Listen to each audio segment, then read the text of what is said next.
What's going on, everybody? My name's Ivan. Today we're talking about iPhone 17 lineup. So let's talk about the differences, if any of them would be a big deal to you. Okay, first of all, price is price. That's about the same. The $800 for the regular iPhone 17. The new iPhone Air comes at $1,000, and the iPhone Pro Max is at $1,200. Now, I'm only going to talk about the iPhone Pro Max. First of all, the screen sizes. 6.3 for the 17, 6.5 for the Air, and 6.9 for the Pro Max. They took away the regular iPhone 17 Plus. There's no longer the Plus sizes. So if you want the really big screen, you gotta go with the iPhone Pro Max. But if it's not that big of a deal to you, that may not be worth the price tag, because at this point, all the screens are just big. Now, when it comes to the actual screen itself, the screen is the same all across the board. Super Retina XDR display, ProMotion technology. Let's stop here for a second. ProMotion technology on the regular iPhone 17. You guys, this is actually the biggest deal, one of the biggest deals of all. We've waited for a while for Apple to put 120 hertz display in the regular model, and now they finally have. Amazing. I am here for it. I was blown away when I saw that they finally did it. If you've never experienced a 120 hertz display, it is so much smoother. Once you get to play with it, once you get to use it, you can't go back. The whole lineup has always on display. Now that they have the 120 hertz display across the lineup, they all have the always on display. You need the high refresh rate. They all go to 120 hertz and down to 1 hertz. Which you kind of need if you want to save battery when you have the always on display. So I'm sure that's why they finally put it in there. Moving down to the titanium frame of the iPhone Air, which is the only one with the titanium frame right here, which is weird because 2 years ago when the 15 came out, everything was titanium. We heard a million commercials about titanium. Now all of a sudden we're back to aluminum bodies, except for the iPhone Air, which has the titanium frame. Maybe they just needed the phone to be sturdier since it's so slim. But they're back to aluminum bodies on the regular iPhones. Okay, I thought we were moving to titanium, but I guess not. Now, A19 Pro chips in the Pro and the Air, A19 on the regular 17. I don't know, that's probably not gonna be a big deal for anybody. I'm not gonna lie to you. But here's what's gonna be a big deal. Battery life. Let's talk battery life for a second, because I feel like there's a lot of confusion about battery life and what's going on here. Now, the iPhone Pro Max has 39 hours of video playback. The iPhone Air has got 27, and the regular 17 has got 30 hours.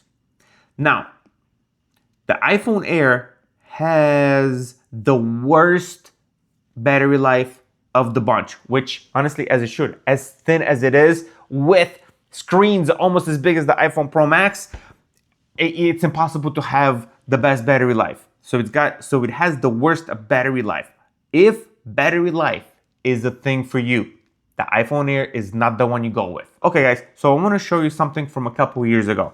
Now, here's a comparison between the iPhone 17 Pro Max, iPhone Air, and the iPhone 15 Pro Max. I actually have the 15 Pro Max right now. The 15 Pro Max has 29 hours of video playback.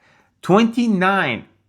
That is only 2 hours more than the video playback of the iPhone Air. Now, on paper, when it comes to the new phones, the iPhone Air doesn't have great battery life. 39 versus 27. But if you compare it to the iPhone Pro Max from just 2 years ago, which has 29 hours of video playback time, that is almost identical. That is almost identical battery life. And it just makes you think it's actually not terrible. I shoot all my videos I shot on the iPhone 15 Pro Max, and the battery life is still great. So comparing to the other models is not as good, but is it going to be bad battery life? I want to talk about something. Apple announced that there's going to be an accessory for the iPhone 17 Air specifically. They made a little power bank that slaps right in the back of the 17. Does that mean that they are worried about battery life? Something to think about. To more good news, all the front-facing cameras are 18 megapixels with center stage. What the new sensor allows you to do is take landscape photos in selfie mode. Like you don't have to rotate the camera anymore in order to take a landscape photo. You can just reposition it, resize it right in the camera. Oh my God, honestly, that right there is almost worth upgrading. This little feature is going to be very popular, guaranteed. They all have also dual capture, which means you're gonna be able to record the front and the back cameras all at the same time.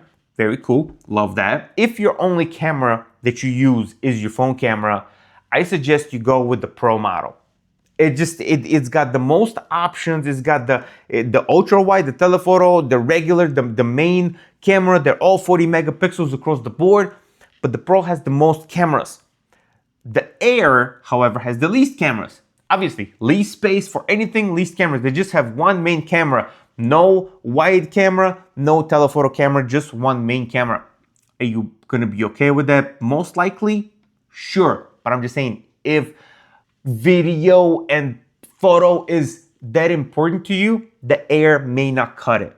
Now, the regular 17, however, the only thing that's missing is the telephoto. That's actually not terrible. It's got the ultra wide and the main camera.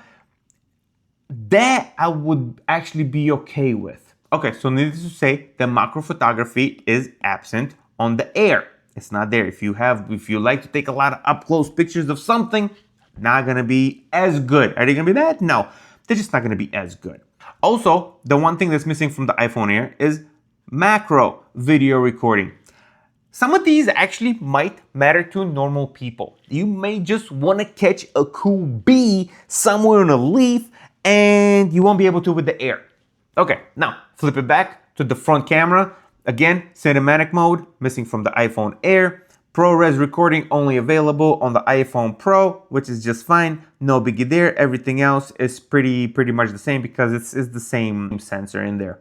I don't think you're gonna have any beef with the front camera. The front camera is 18 megapixels and it looks awesome. I can't wait. I honestly can't wait to try it. This is kind of a big deal for me. The connector types, they're all USB-C, but they're not all equal. Now, if you're a content creator, the iPhone Pro and the Pro Max is gonna be the best option because it has USB-C, it supports USB 3 up to 20 times faster of USB 2 that is on the Air and the regular 17. If you export or import a lot, the Pro models are gonna save you a ton of time. The difference in speeds is staggering. Another huge plus is they all start with 256 gigs. Finally, awesome. There's no 128 option. Hey, but if you want a 2 terabyte option, the only one is the iPhone Pro Max. So I talked about the features that I think are important.